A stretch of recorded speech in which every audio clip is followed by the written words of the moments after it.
Right, hello everyone, and welcome to Buck's Guinea Pig Talks. It's our October Q&A. Voice is me, Simon, and we have the two fantastic guinea pigs with us today. We have Hedwig and her daughter, Sprinkles. There we are. So we have got all the Q&As for you for this month. We've got 7 submissions of questions, or 1 or 2 questions each one. And I will do my best to put my 20, nearly at 24, what are we up to? Well, over 20 years experience of guinea pigs. It's rapidly going up. Anyway, should we crack on? We always appreciate all of the questions, and if you've got a question, don't forget you can put it in the comments underneath. Now, I'm recording this on the 27th of October 2025. It's cutting it rather fine, isn't it? But the grass is from our garden, lots of it, and that's all we've got. So I've got no more with me. So if they eat that before we've done the questions, we are sunk. Now on the right is young Sprinkles, and is it Sprinkles? I think so. Or it Sparkles? No, Sprinkles. Sprinkles. There we are. And she was born on the 4th of September 2025, and her mum is Hedwig, who was born on the 8th of November 2024. Now, she is coming up to 1. She certainly is, youngster.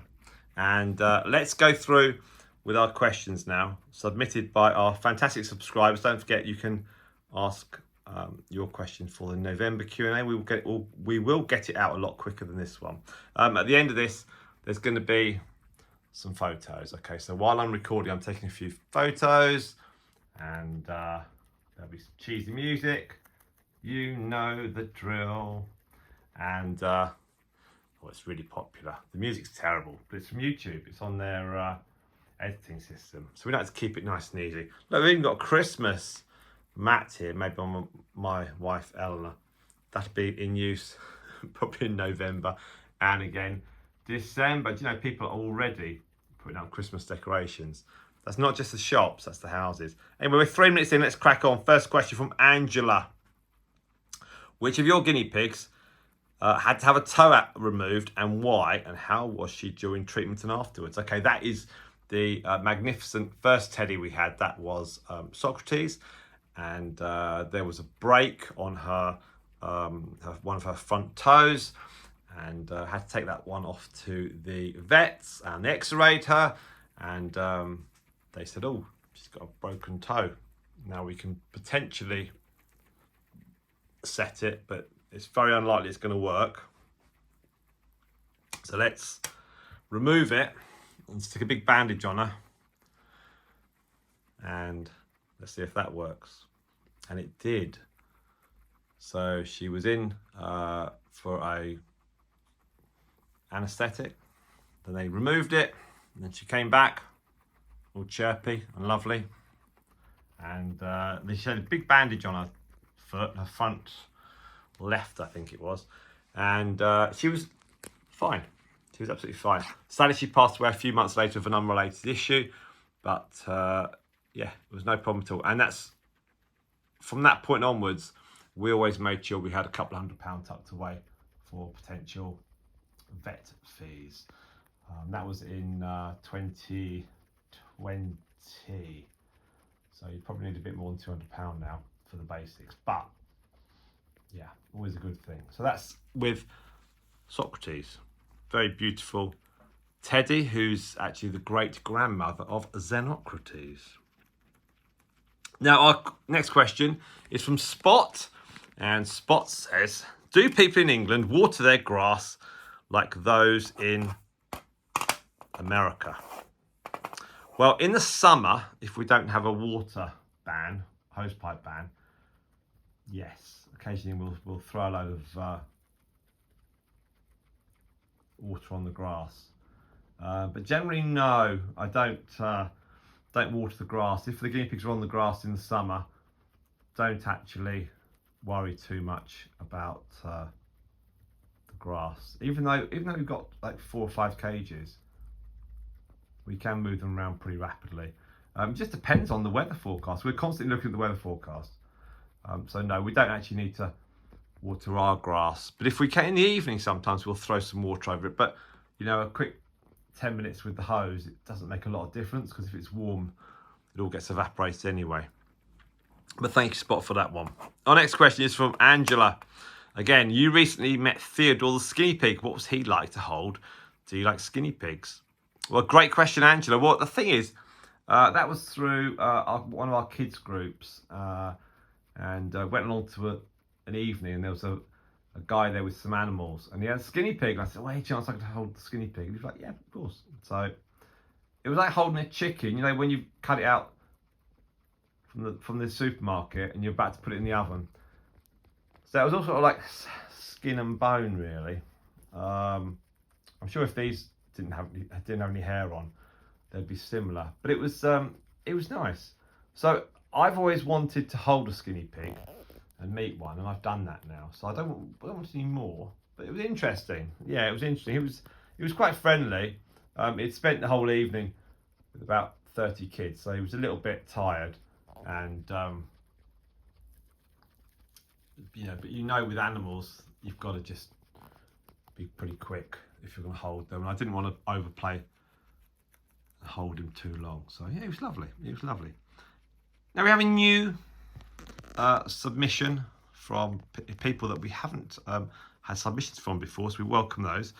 Here we go. Now You Know podcast. Is it okay to give apples with their skins on? Certainly is. Certainly is. Obviously, don't get cooking apples, but normal apples, yes. You can just stick them under the tap, wash them, cut them, and then give them to the guinea pigs. The guinea pigs will quite happily eat the core as well. They've got no problems at all. So yeah, you are all good to give them apples. So anyway, like we said, we really appreciate questions from everyone and anyone, especially if you're new. We welcome everyone. Our next question is from, let's go to Chloe. Let's go to Chloe. Now, Chloe, she says, what's the piggy's favourite vegetables? Okay, so our guinea pigs, they love grass, and we give them, like this morning they had carrots, and they had some broccoli, and they've had some cabbage, they eat greens, peppers, some tomatoes, a few grapes. If one eats grapes, they'll all eat it. We've had some banana, cucumber. They eat better than us. They eat better than us. They will pretty much eat anything. But I think in the summer they really like going on the grass. There's no substitute for that. But if you have any vegetables, just run it under the tap. Just gives them some liquid. So if they're eating slightly damp, you know, carrot pieces, and some moisture on it, so they like that. So that's what I would say to that question. Thank you very much, Chloe. Let's go back to Angela, who has another question. What do you, that's Simon, me, what do I like about guinea pigs so much? Oh, well, as you can see, look, let's zoom in. They're very, very cute. They're very friendly. They're very, they give back far more than they take. And after sort of 20 odd years of having guinea pigs, they're pretty easy to look after. But obviously, to start with, they're slightly more of a challenge. Now this one's, go stay with your mum, that's it. And yeah, they're just nice animals. People do say they're good for with kids, and yeah, they are, but it's the responsibility of the adult and the parents. It's just nice in the summer to sit and watch them when they're on the grass, and like here now, it's lovely. They interact with each other and they make little noises, and they're all different. They've all got beating hearts. They're all lovely. It's just lovely. They're sort of got characteristics, and it's all cute. So thank you, Angela, for that and your submissions. That's fantastic. Our last question, okay, is from Navi. How soon can the little ones be separated from mum? Well, we've had 3 litters this year, and generally the boys, they get separated from mum to about 21 to 24 days. That depends really on how many males there are. If there's at least 2 males, then you can separate them earlier. But I sort of judge it, like if there's 1 male, I let it go a little bit longer, depending if there's another male to put him in with.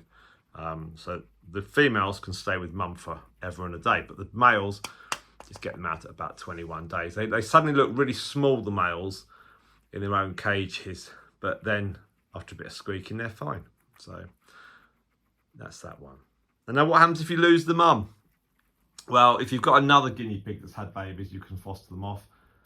You can look on the internet and you can feed them certain milk. Or if they're about 10, 12 days old or onwards, you can actually put them with a male, a slightly older male, and he will run around with them. And if you haven't got a female, we've had that before, the males can be really, really good. Obviously, you've got to be a little bit cautious, but just for a couple of days, because every day past, 7 to 10 days, it helps. Even if they're slightly smaller, it just helps. So, yeah, there's a lot of information on Google, lots of help. People will help. That you can spend like hours and hours hand feeding them. I would probably veer against that myself, but depends if you've got other guinea pigs or you can get to other guinea pigs, and also how old the babies are. Like if the babies are like 1 day old and you've lost mum, it's going to be really difficult if you haven't got another new mum on board. But there you go. Now look, there'll be some photos at the end. Just thank you very, very much indeed to all those people that have put some questions. That's Angela, Spot, Now You Know Podcast, Chloe and Navi.